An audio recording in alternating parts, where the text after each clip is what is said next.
Good afternoon and welcome back to Gulfstream Park. Thank you once again for joining us here on Gulfstream today. I'm Gabby Gaudette, joined by Andy Serling here to take a look at this 11 race program. It's a big weekend yesterday. Some interesting winners there, and hats off to those who did go 6 for 6 in the pick 6, returning over $17,000, but we didn't have any singles, so we have a nice carryover for today's action. I was going to say hats off to anybody that had a pick 3 yesterday. Forget about the pick 6, pick 4s, pick 5s. It was definitely a lot of difficult results sprinkled throughout the card. And it's not surprising. You've got big fields. You've got wide open races. I mean, there's a lot of races where quite a few horses can win them.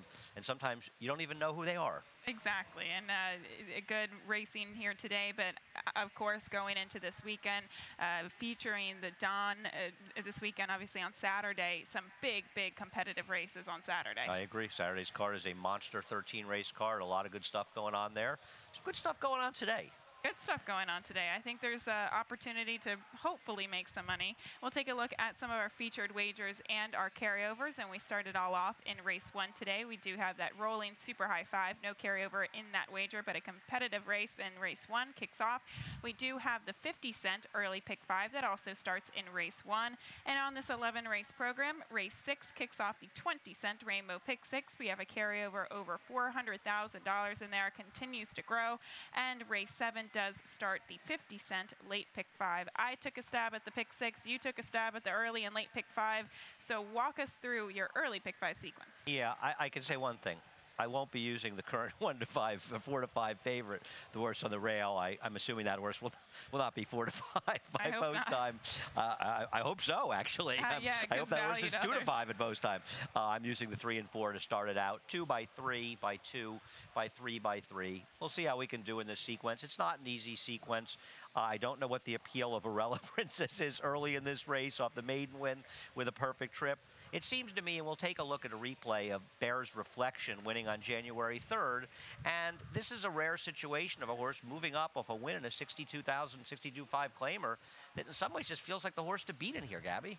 Does, and this was a very impressive performance for that level, and of course she's facing 12,500 conditional claimers today. Arguably, I thought that was an equally as tough of a field, and she really responded nicely. I mean, her first performance on the main track, 2 starts back, was okay. This is a filly that clearly does better with distance, and I like the fact that the rider took a tactical advantage. I agree with you. I do think that she's going to be the horse to beat on paper. We actually have a statistic for the barn, though, for Bobby DeBono with the 3 Bear's Reflection. Yeah, well, you just sort of off a win last start, making a big jump in class. They have not come back to win. Just a small sample, but just something worth noting in here. And this was a horse, they really bet this horse last time. I understand the horse was coming off a 4 to 5 performance, but the horse was terrible, and it was its first dirt start. And there was absolutely no hesitation last time, despite that effort. And I wonder how she'll run cutting back a furlong. The 4 Pekinessa should be involved in the pace with Mochima, the 5. And I see you saw the same stuff I did and took a shot. Maybe she could beat her. Second off a layoff, dropping down. Obviously, there's the concern off that race that she can run or not anymore. There is, but I also like the fact that she at least showed a little bit of speed, because a lot of the time when we see horses really take a steep decline in form, they show no speed coming out of the gate whatsoever. So at least she was forwardly placed in there, and she does get the added distance second off the layoff. What it boils down to, this is the easiest class company that she's faced in her entire career. So I do think that she could perhaps give Bear's Reflection a run for her money. I hope you're right. All right, we'll move on to the second race, a maiden $50,000 event at the 1-turn mile onto the main track. And we have the likes of the 8, If You Snooze, You Lose, for trainer Mike Maker. This is a horse who's coming out of the most competitive races. Yeah, I mean, I have a stat, though, I thought was kind of interesting. I don't know if you saw this one as well, but over the last 5 years in dirt routes, Mike Maker's just 3 for 27 with a 73-cent ROI, maiden special weight to maiden claimer. And that's one of the biggest, most frequent positive trainer stats that you'll see for trainers across the board. And Mike Maker's a trainer that does an incredible job, and there's some things he does amazingly well. His numbers overall in dirt statistics are not that strong, and I just felt like this was a horse you have to use, but a slightly vulnerable horse as well.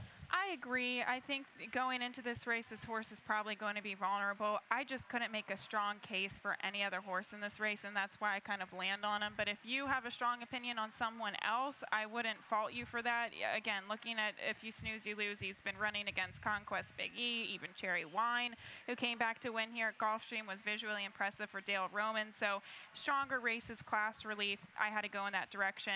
Do you have a strong case for the 5, Lasculian? No, there's no strong case for anybody in this race. I think the strongest opinion in the race is an anti-8 opinion. Not that I'm going to get on a soapbox and say that he can't win this race, because he could easily win this race. But I don't think he's going to be worth the price that he's going to be, because I don't know how good he really is and how reliable he is. And Liscallum, you know, you look at this horse, first time out was in that Mo for the Money race, a very good race with Seymour Dini running second. It was a sloppy track, and obviously he hasn't done any running. He's also been huge prices in those races. Phoenix Zito won a race here the other day, and I thought this horse was a perfectly logical horse, as you put him in the mix as well.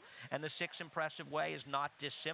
Ran a live maiden race. I'm not sure how good overall it was, but we did see Mo Power come back and win and run okay here the other day. I thought this one was worth throwing in as well. They're my 2 alternatives. I'll use all 3 in the pick 5. It's hard to make a case for any others, in my opinion, beyond the 5 and the 8, but the 7, Brave Enrique, is a horse who potentially did move up on a track that had a little bit of moisture in it, or perhaps he just liked the slight added distance on the main track. Gone Local was a horse who was a runaway winner. He was coming out of tougher races, and again, he was a little bit wide going into the final turn.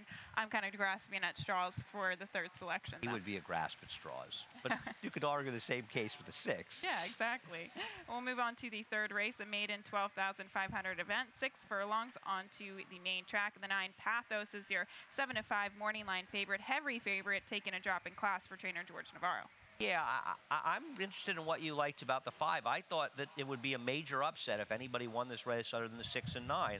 And we'll take a look, I think, at Pathos' last race at Tampa Bay Downs. The horse is finishing second there. I thought that she had absolutely no excuse. She's coming off a layoff. I mean, you want to use the layoff excuse, fine, but she's 4-5, switching to George Navarro. She's supposed to get it done, and she really just can't get it done. She's probably the horse to beat, but she's hardly reliable, which is why I guess you picked against her as well. My alternative was just untrue. I like the switch to Carlo Vaccarezza, who's been having a decent meet, and I think this is a solid trainer change on a horse that's best race will win this race, and I'm hoping Carlos can get close to it. Or Carlo. I agree with you on those points. I didn't disrespect the 6 untrue at all. I agree with you that the 9 and the 6 are the horses to beat. The 9, though, Pathos, I don't know. To be beaten at that short of a price last time out, and you know the money that's probably going to go pouring in on strong connections and a horse who's dropping in class, I think she's a little bit vulnerable. Perhaps the 6 untrue might have been a stronger pick, but the 5, Lady Nura, I just think that she's going to be tactically positioned. Again, she has faced the similar company in the past 2 starts. I'm not over the moon about her, but I thought it was an okay race last time. No, you're not wrong. I didn't like her, but you're right. Her last race is fine. I'm just not a fan of her the race she's coming out of it all. But listen, the 9's a bit of a phony, and who knows if the 6 can run at all. So it's not impossible she could win. All right, race 4 on the card, a $16,000 conditional claimer, a mile and a 16th on the turf course here. And I found this race impossible. This was a tricky race, and we'll go back and take a look at a replay that Rockin' Rhonda and Who's That Chick does come out of.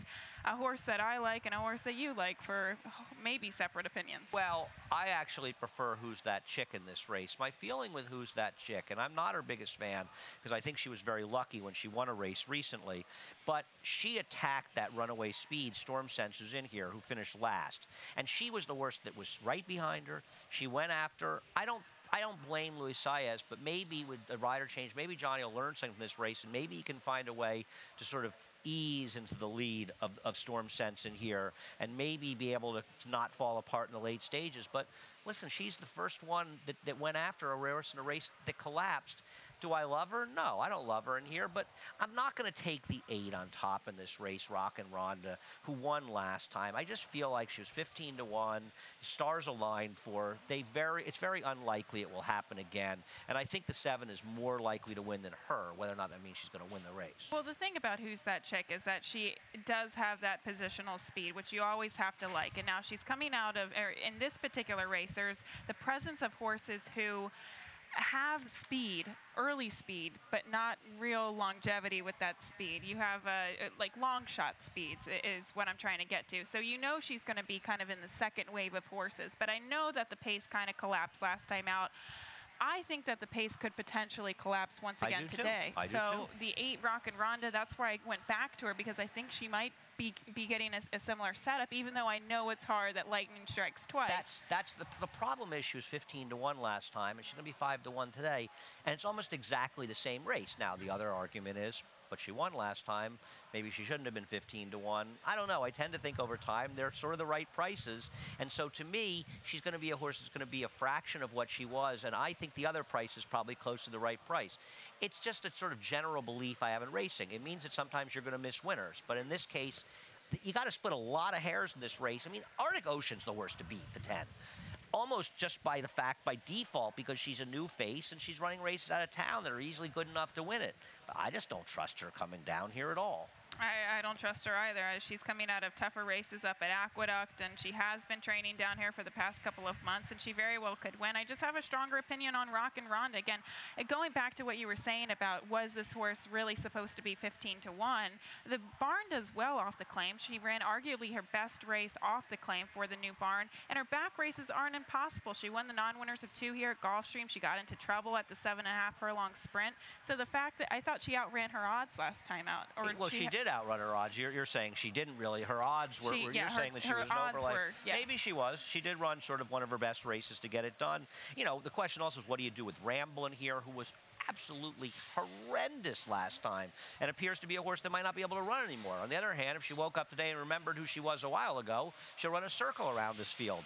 Well, Not an easy race. They claimed this mare off of Tony Dutrow a couple starts back, and she put in a couple of good races. But since then, I don't know. It just kind of looks like her form has been on the decline. She was laid up 3 months. She was pathetic last time. If she runs her last race, she couldn't hit the non-effect in here. But, you know, she is a horse that could also win this race. It is an interesting race. We'll move on to race 5, 30,000 non-winners of 2 lifetime condition, 1 turn mile on the main track, just 1 scratch. But the 5 Madrouse, and you and I were speaking about it earlier already with Mike Maker, especially with some of his dirt statistics. So we'll throw up an interesting statistic. I found this one as well. First off the claim on the dirt, considering with layoffs. Amazing stat because the numbers. I mean, to find a stat like this, 203 starters, and listen, he's winning at 20%.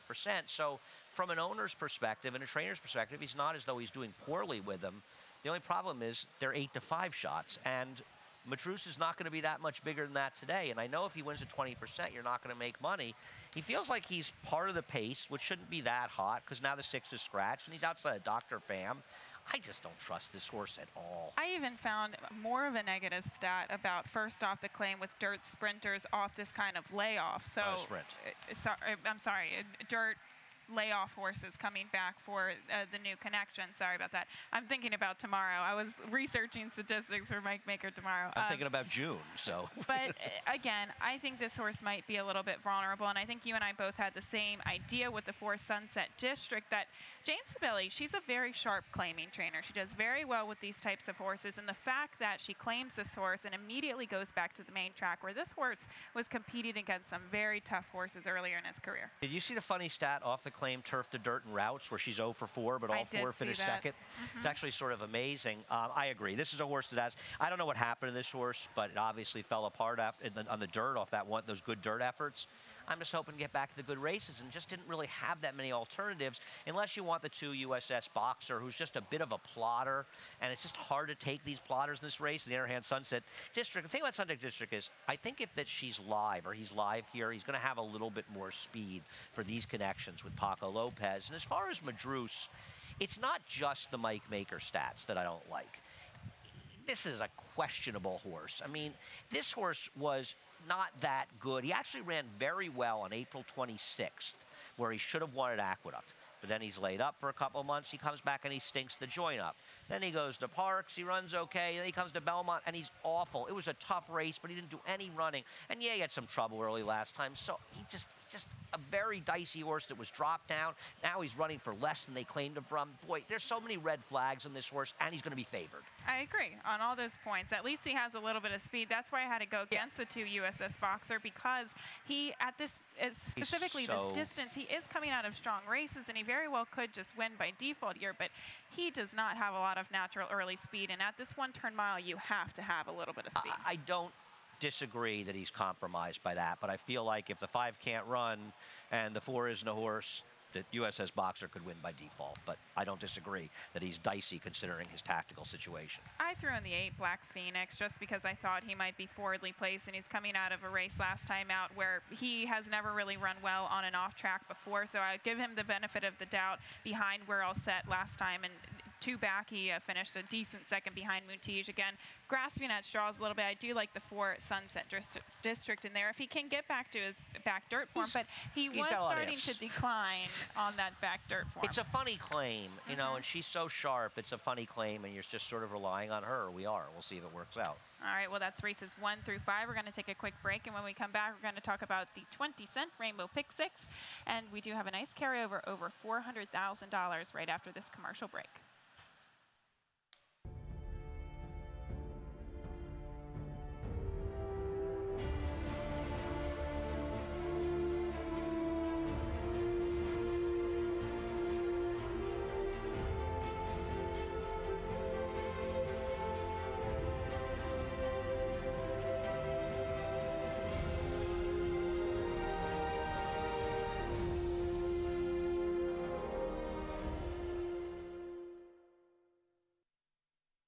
Welcome back to Gulfstream today. Now taking a look at the Rainbow Pick 6. Once again, we do have a carryover over $400,000 today.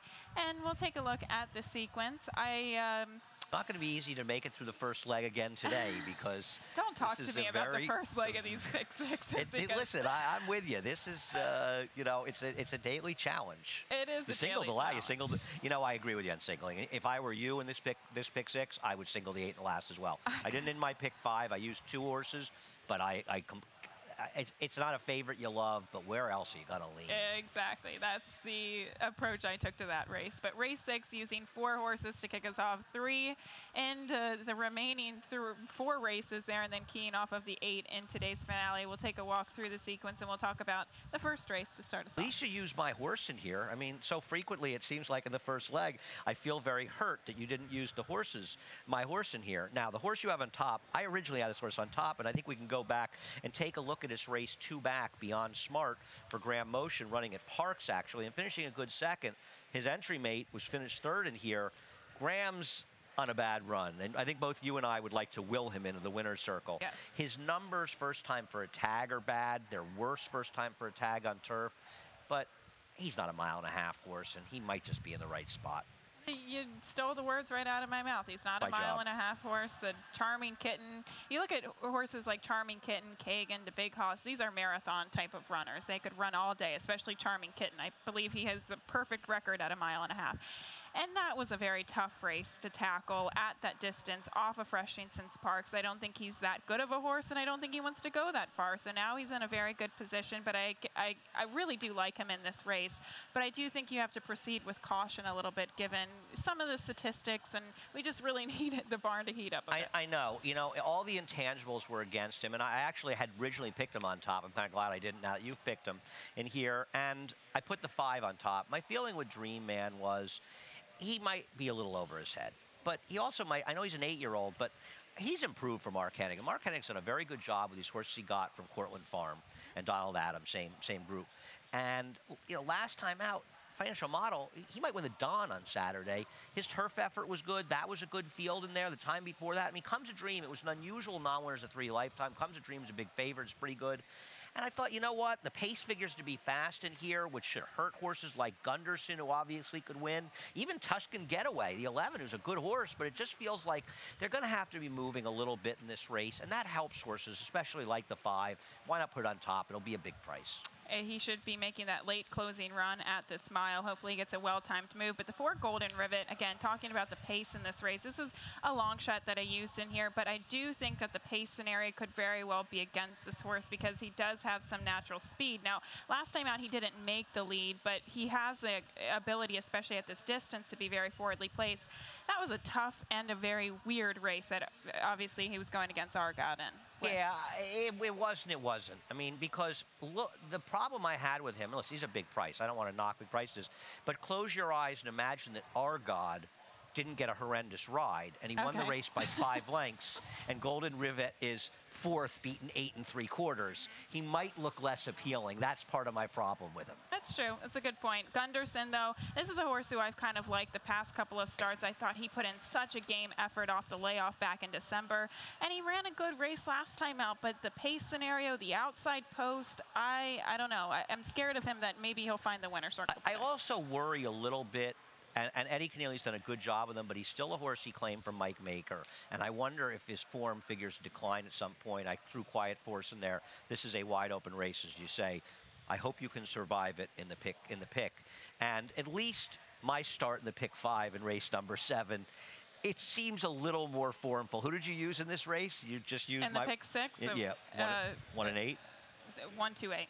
Okay, well, I used just the 1-8. We'll put up my ticket actually in there. And the 2 would have been my 3rd use. I just used the 1 and 8 in here on a relatively small ticket. I don't have a lot to say here. Breezing on by may have to deal with some speed from the 10 on the outside. But at the end of the day, I'm just going to sort of hope that Breezing on by can wire the field from the inside. We'll see if today's track is similar to yesterday's, which was kind inside speed.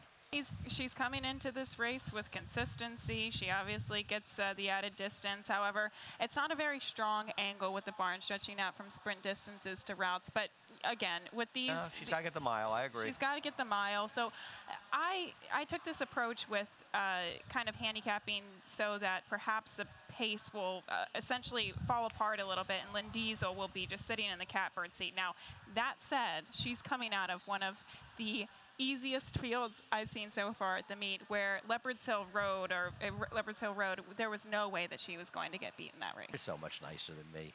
She's coming out of the worst race we've run here the entire meeting. I like to be politically correct. That was disgraceful. I know. I mean, Leopard's Hill Road was coming off of one of the most embarrassing defeats in the history of horse racing, and wanted to lay down the entire stretch. That's why I didn't use her and pick her. I'm sort of 1-8 and then a Secretariat Belmont type gap to the others. Well, at least the 8 Nina is getting a cutback in distance, and that could be a feather in the cap. I agree. As well. Cuts back for a mile 16th in this race. I think that's a very, very big move, and doesn't come out of the Leopard's Hill Road race. I know, it's tough. I had to use 3, but I wouldn't be surprised if a long shot wins that race, to be honest. If someone gets lone lead, with these... Well, the 1's going to get a lone lead if anyone does, unless it falls in the start. Yes, I agree. Well, at least we think. There have been scenarios in the past couple of days where we think a horse is going to get the lead. My favorite. No, I think I actually like Zayas. I think he's a good rider, and I think he'll do the right thing. All right, we'll move on to the 8th race, a maiden special weight going a mile and a 16th on the turf. We do have a couple of scratches in here, and we have the legs of the one Bokeelia Island,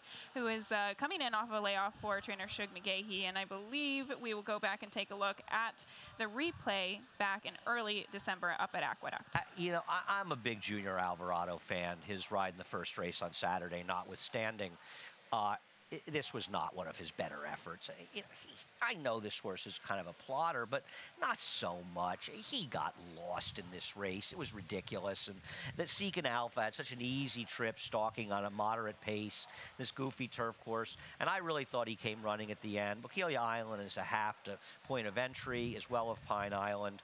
I think he's kind of a phony on the dirt that looks better on the dirt than he is. I'm optimistic that he's not going to be a phony on the turf. He's got a lot less give in the ground today. I hope he gets it done. And not to mention, though, I know this horse was really far back, and talking about Junior Alvarado maybe not be aggressive and getting him in the game, but he didn't break well either. He kind of dwelt at the start. He took a couple of stutter steps, and that could only hurt a horse like that, who naturally is kind of a plotter on top of that. Fair enough. Fair enough. I'm just meaner than you are. Now, the 7 honorable duty that you have second, I didn't want to beat up on Brendan Walsh because I like Brendan and he does a good job with the horses he has. The problem with this horse is this stat I found. Did you see this stat that I put up? This is a tough stat. Trainer switch on the turf. He's 0 for 28. He's 0 for 9 with maidens. And, you know, Bill Mott is a guy actually you can do well from. And I think it's a tribute to Bill because he does such a good job keeping his horses in good condition. It's just, where has this horse been? And I don't know what to do with him. So I threw him out and trying to beat him.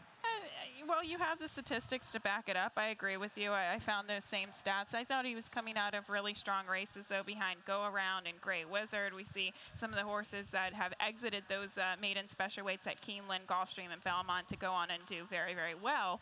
So I'm protecting myself in terms of the pick 6, and even in the exacta here, I'm using him. But the 9 lottery ticket, I think, is kind of an interesting horse. If you go back and take a look at that replay, too, I thought it was a strong race because he broke from the way outside post. He was 4 or 5 wide going into the first turn. He swung wide in the final turn, but he did finish with good late energy. I completely agree with you. I threw Gondano in. Once again, this is a first time for Hennig for the Cortland Farm connections, and this horse will need to improve, but it's a long shot you could throw in for 3rd or 4th. All right, race 9 on the card, a starter allowance optional claimer going to the turf course at 1 mile and a 16th, and I like this race. I think it's one of the more interesting races on the card. We don't have any replays to show, but the one Boss Man coming out of some of his races, he's 4-1 on the morning line. We also have the likes of the 2 Element, who should be decently bet for Todd Pletcher, Javier Castellano. Does he really want 1 mile and a 16th Element? These are the questions that I pose to myself. So I have an idea, but what's your idea with the 4 Vinny White Shoes? Well, I'm looking forward to arguing with you about the 8, who would have been my 4th horse in here. I don't like this horse, but he can win because I could be completely wrong about him. And if I'm completely wrong, he's going to be very tough. But I do have an opinion about him. I like Vinny White Shoes a lot in this race. I think this is a very interesting move by Todd Pletcher. Horse breaks his maiden. Todd knows what he's got. He's got a horse that's a very moderate dirt horse. I know where Osorno came back to win, but you know, what is Todd going to do? Wait for a $25,000 a 2 lifetime with this horse? Chili Cat is a half-2. Match a lot of pass. The dam of the horse Bokeelia Island in the race before that, and thus is a half to Pine Island as well as point of entry. So, or is related to, it's the second family. I'm sorry, it's the second family. And her foals have actually won on the turf as well. Cat's Claw, who's nice. Now, they wanted to go farther. Todd knows this. Maybe the argument is he's not very good in the dirt. He's got pedigree for turf. Let's try him on the turf before we drop him in further. Or maybe he thinks, I got to get this horse to the turf. I'm going to take an optimistic viewpoint. I don't think any of these horses are monsters. They're okay. He's going to have to be okay. He can't just slither in for a win. He's going to have to step forward on turf. I'm going to hope he does.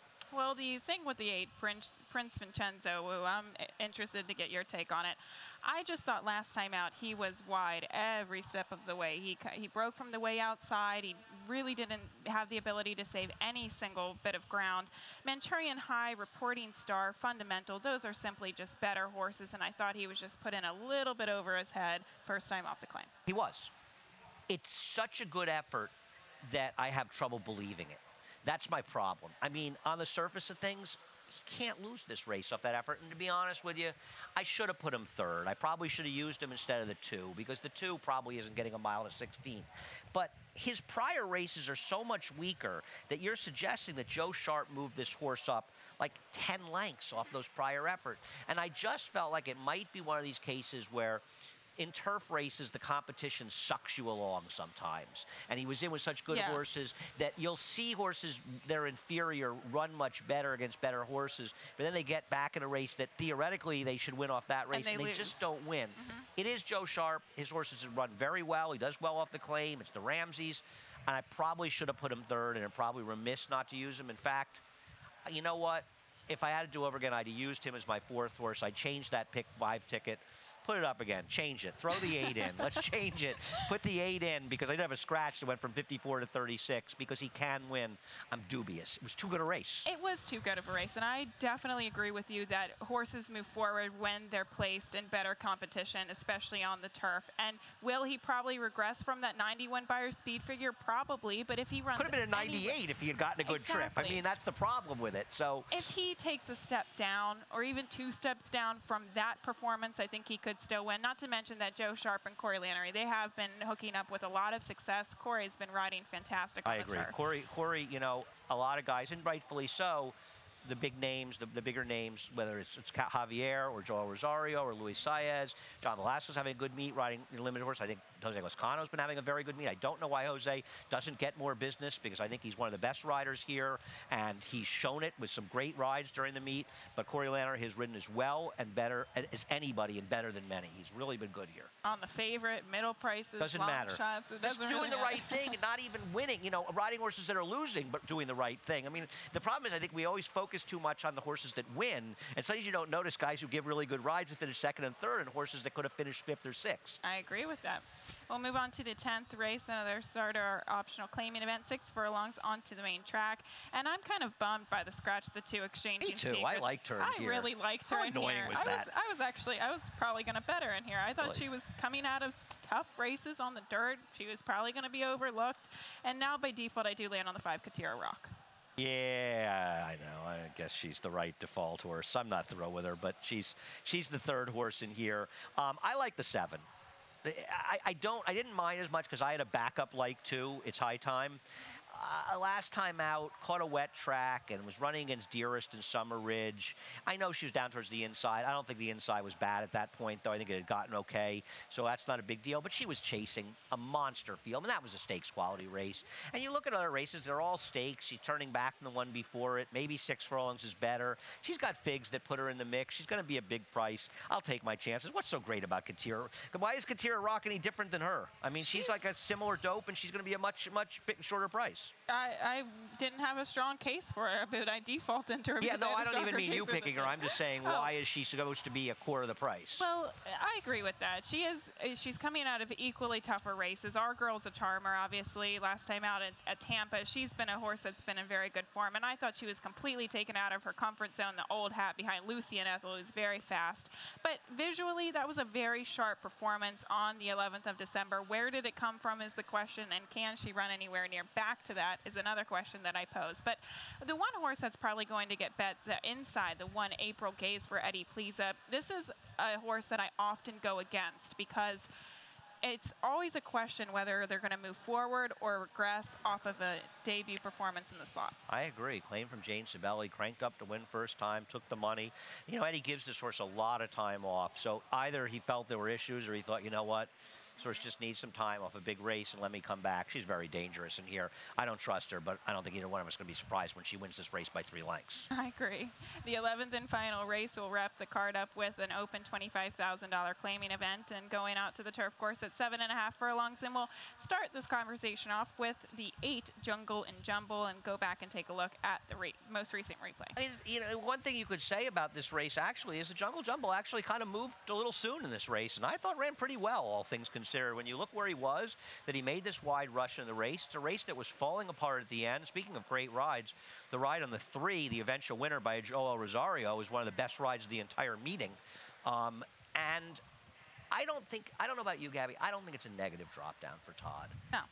I didn't think this horse should have been favored last time out. I don't disagree with you. And I think he actually ran very well in here. I don't think he necessarily ran a winning race, but it was pretty close.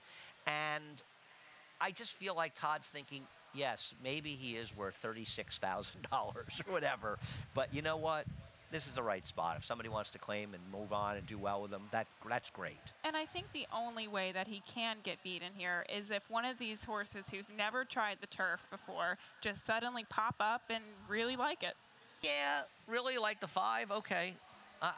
I don't know. I thought American Phantom's maiden win is better than it looks. I think that was actually a pretty strong race, and I'm hoping American Phantom getting Joel Rosario is a little bit sneaky and used him as my second horse. I think he can move up. You know, I know it was a maiden 25, but it was such a dichotomous effort to any of his other efforts that he's just like almost a turf freak. Doesn't mean he's a freakish talent, but he's a freak in that he's so much better on the surface, and I'm not so sure that he couldn't move forward and be a factor.